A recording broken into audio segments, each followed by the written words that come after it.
রহমতুল্লাহি ওয়া বারাকাতুহু। সুপ্রিয় আজমিন ইসলামিক কোর্সের দর্শক মণ্ডলী, আপনাদেরকে স্বাগতম জানাচ্ছি আমার চ্যানেলের প্রথম ভিডিওতে। আজকের ভিডিওতে আপনারা জানতে পারবেন কিছু গুরুত্বপূর্ণ হাদিস। আজকে আমরা সূরা ইয়াসিনের কিছু গুরুত্বপূর্ণ ফজিলত সম্পর্কে আলোচনা করব। রাসূলুল্লাহ সাল্লাল্লাহু আলাইহি ওয়াসাল্লাম ফরমায়েছেন, যে ব্যক্তি সূরা ইয়াসিন একবার তিলাওয়াত করবে সে ব্যক্তি 10 বার কোরআন শরীফ খতম করার সওয়াব লাভ করবে এবং তার সমস্ত গুনাহ মাফ হয়ে যাবে। সুবহানাল্লাহ।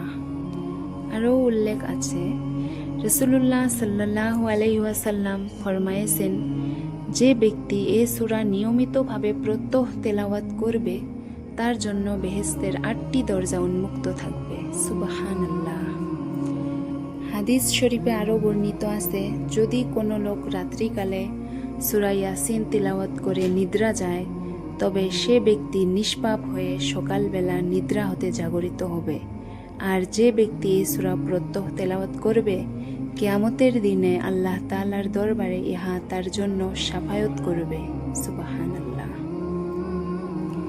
এ সূরা তিলাওয়াত করে পাগল ও জিনে পাওয়া রোগীর শরীরে ফুঁক দিলে আল্লাহর রহমতে শাফা লাভ করবে।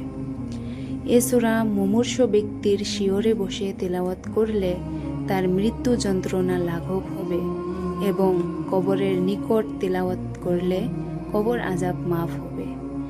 বুজুর্গ ব্যক্তিগণ বলেছেন, যে ব্যক্তি বিপদ আপদের সময় এবং রোগ সজ্জায় এই সূরা তিলাওয়াত করবে আল্লাহর রহমতে সে ব্যক্তি মুক্তি লাভ করবে। সুবহানাল্লাহ। মহান আল্লাহ তাআলা যেন আমাদের সবাইকে এই সূরা আমল করার তৌফিক দান করেন। আমিন।